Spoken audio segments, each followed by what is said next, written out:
Hi Lucy, how you doing? Hi Paula, I'm great, thanks. It's lovely to see you. Yeah, good to see you. Happy New Year.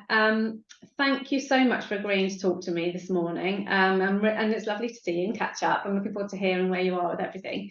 What I wanted to do is have a quick chat with you about the fact that you did one of our programs last year last year, that sounds so weird, 2023, and just get your perspective on it, because I think it's going to be helpful for other people to hear your story and your journey, really. So if you don't mind, if I ask you a few questions, that'd be great. Yeah, of course. Looking forward to it.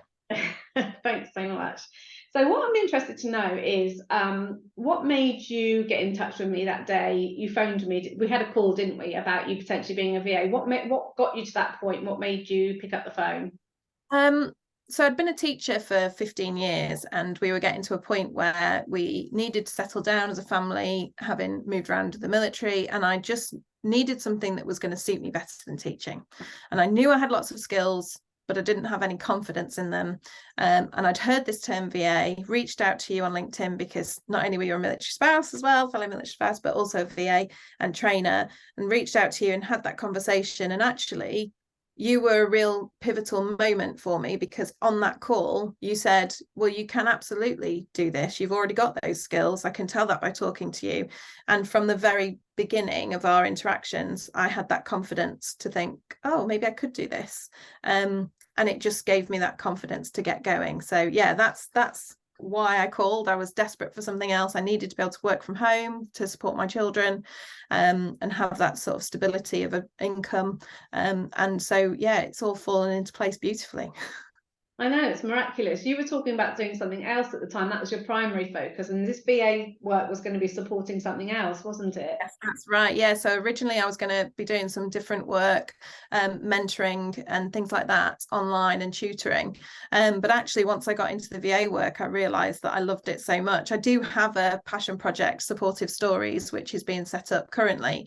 But yeah, the VA work now is kind of my bread and butter, and it's going from strength to strength. And I've gone from sort of thinking I would do, 2 hours a day, to being practically full time by your standards, let alone by mine. So I'm definitely at my capacity, which is not bad going, considering we're sort of 6 months in now, and Amazing. strength It's to strength.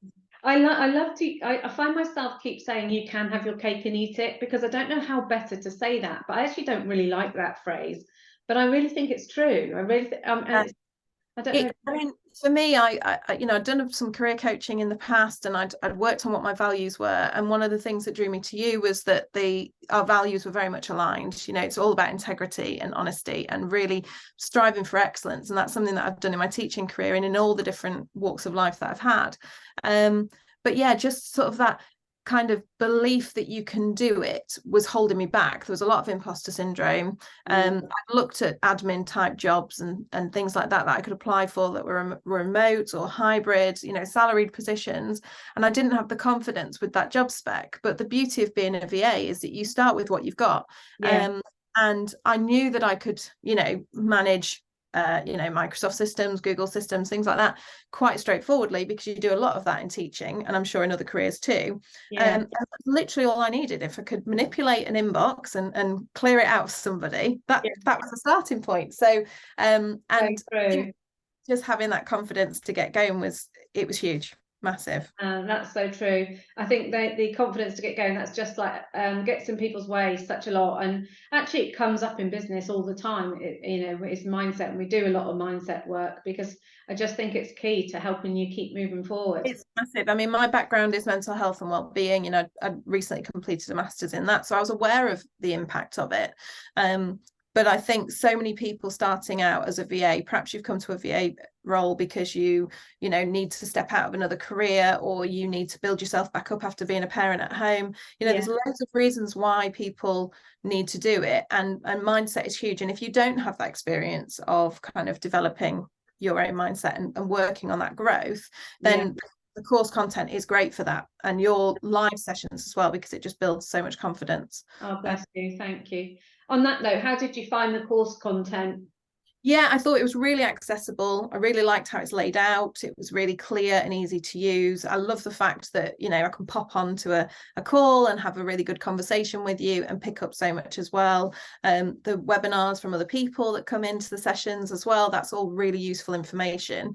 And I just found that it suited my learning style. So I'm not somebody who will sit and diligently go through every single detail, because that's just not how my brain works. So having that live access as well kept that accountability for me. I knew that you were expecting to see me, and if I wasn't there, I wasn't achieving. So Yeah, the that's people pleaser in me kept me going. So having those scheduled calls to be on and things like that, that gave me that impetus to keep going. And it also gave me a safe place outside of my associate work as a VA to ask questions that I didn't want to seem silly in front of somebody else. I could ask those questions there and felt really safe. And the sense of community was brilliant as well.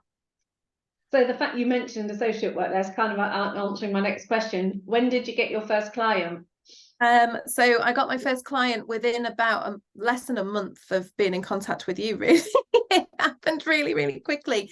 And I think that what I can't remember the exact timeline because it has been such a blur. My life is unrecognizable from where it was 6 months ago. But essentially we got in contact. I started the content. We'd had a few initial calls, and it was just that kind of confidence to know, you know, I'd seen an application, a job application coming up for an associate VA, and I knew what that was because we'd covered that in those first sessions, and I felt confident to go, oh, I think I can do this. So yeah, I got an associate position really quickly because I learn on the job. I'm very much a doer, and it gave me that confidence to go, oh, I can do this. And now I'm sort of working towards building up my own sort of as a lead VA and looking at how I'm going to grow my business that way as well. So it's really exciting. That's great. So if you got your first client within a month or two, how quickly do you think it took you to earn back the cost of the course? I think within about 2 to 3 months, I'd probably earned that. My hours have steadily gone up, and I'm now working at retainer contracts of about 85 hours a month, which for me is full time. Yeah. So I've certainly, you know, within the last 4 months, definitely covered it. But I would say within 2 to 3 months, I'd brought back that income, and that's with my deductions for you know, insurances and things like that as well, which aren't the setup costs aren't huge. No. You know, outside of, you know, the course is an investment, and it is important to invest in yourself, I think, because it gives you that accountability and that confidence. But yeah, outside of that, the other setup costs aren't huge, and once you get your contracts rolling in, you know, it's there, and I feel more stable in my income now than I did as a supply teacher. Really, that's really interesting. I think you're right. I think that is one of the beauties about being a virtual assistant, is that the cost is low. So it's a very low risk business to start, isn't it? I think. I didn't buy any specialist equipment. You know, I was lucky enough that I had a laptop and a desktop computer that I could use. We've moved into a house that had an outdoor office. Like I'm very grateful and privileged for those spaces, but I know I could have done what I'm doing, because I have done what I'm doing in smaller spaces when I've traveled, and that's the beauty of it. I can move anywhere. I think the most exciting place I've been when I've answered an email to a client was on a paddleboard on the middle of a lake because I've got and she messaged, and I thought, well, I'll just send that back while we're just chilling and having a chat. So yeah, you know, you can. I haven't heard that one before.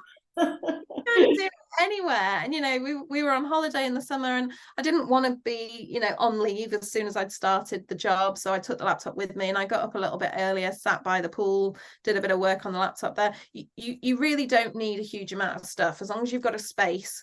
And for somebody like me with my type of ADHD brain, you know, having a space where you can be not distracted, and a decent internet connection, then really you need. Yeah, I mean, I'm somebody who strictly doesn't take work on holiday. I'm not saying that, I know that was a one-off for you, but that said, you know, some people use it to travel the world. They want a nomadic lifestyle, and they do exactly that. We've got somebody on our team who, you know, regularly joins our team calls from Malaysia or somewhere beautiful like that. So, I mean, that is the beauty of it. So just one final question. Oh no, I have two more for you. One is, so what, finishing the course, what's happened for you? Where's your business, and where are you at now?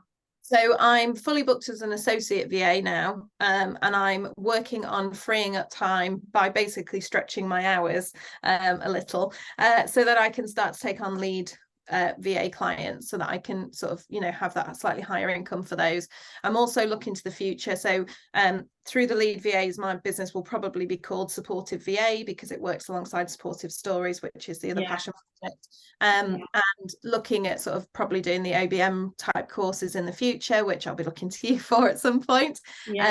And sort of setting up in that way, potentially looking at setting up an agency sort of within the next 5 years, possibly to grow that income. But for now, I'm really happy. I love the clients that I work with via Katie Stone. It's fantastic.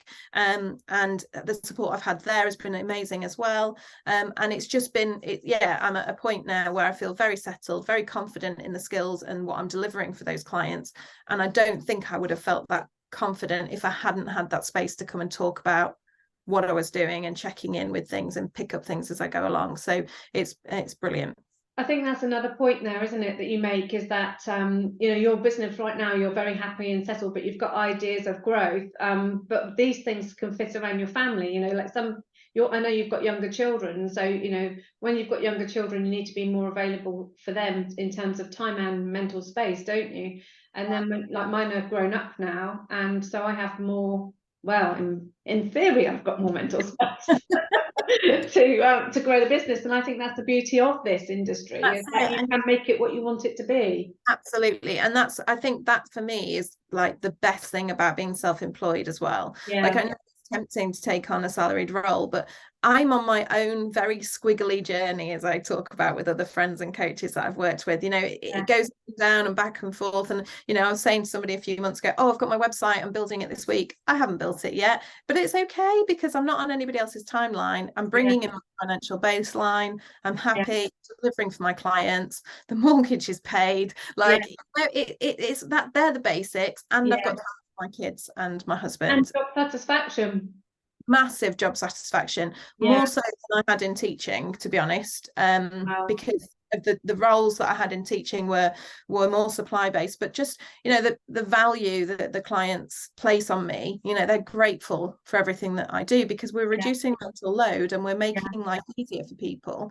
And all of my clients are within the education sector, so my confidence base is there. And as I say, I've been really well supported through your course and the program, and I've been really well supported by my lead VA, Katie, as well. So it's been fantastic, really. It has been great. That's amazing. And so just one question, what advice would you give to your earlier self? So put yourself back to pre that phone call with me. What advice might you give to yourself? Do it sooner. Start it sooner. I feel like I would have been, you know, maybe I wouldn't have been ready. I'm not somebody who believes in regrets as such, but getting going sooner and just having that belief that you can do it. You know, I really was concerned that I didn't have the skills that I needed, because I'd done supply, and that was one of the things that was holding me back from going further back into teaching, aside from all the other things that held me back from going into teaching. But I do have the skills. I do, and I'm really confident with that now, and I feel, you know, like just knowing that there's a team of people around you as well that can support you, and knowing it's okay to ask for help. That's something I still struggle with slightly, but it's great to know that option is there. And so do it sooner would be my main advice, and just believe in yourself and just keep plodding away, because the more that you put in, the more you get back. I think so. I think you're right. I think that I mean, my advice when people come through any of our programs really is just to keep moving forward. It's not a race. I say put your blinkers on, don't compare yourself to anybody else, and just keep moving forward. And you know, sometimes that's easier than others, and it's a lot of that's down to mindset. But I think that, you know, we'll all get there at our own pace when we're good and ready. And I think that one step forward is always better than two back. So yeah, oh bless you. Oh, thank you so much for your time, and I really appreciate your input, and it's lovely to hear how you're getting on. I'm thrilled to see your happy face, honestly. Really, I feel 100% better in myself generally, and I think having something that is mine, because actually my why was different to what a lot of other people's was. You know, a lot of people, it is just solely for the kids and to be able to be present and things like that. I have been present for my children, and that had impacted on my career negatively, because as a military spouse, you know, it was me that was having to be stable for the kids and the family, and I hadn't been able to kind of prioritize my career. Now I feel like I'm getting that job satisfaction and I'm doing the parenting bit, but this is about me. My why was me, and that sounds quite selfish, but just to remind myself, you know, straighten that crown, remind myself I can do these things, and have that confidence in my professional self. And it really has platformed me into a really positive space to move forward and grow. So mine's not dissimilar to yours, and I mean, we're back to that cake and eat it. I really must find a better phrase for it, but I just don't know how best to explain it. But mine was the same. It was about having mental stimulation, with something that I can move around with a military life. As I say, my children are a bit older now, but I still have to be quite available to them, so unsurprisingly. Don't think it ever ends. It never ends. Anyway, it's really lovely to talk to you, and thank you for sharing your story with us. And I'm so proud of you and your journey. You've done amazingly, honestly. Thank you for your support. It's been great. I'll catch up with you soon. Catch up Take soon. care. Bye. Bye. Bye.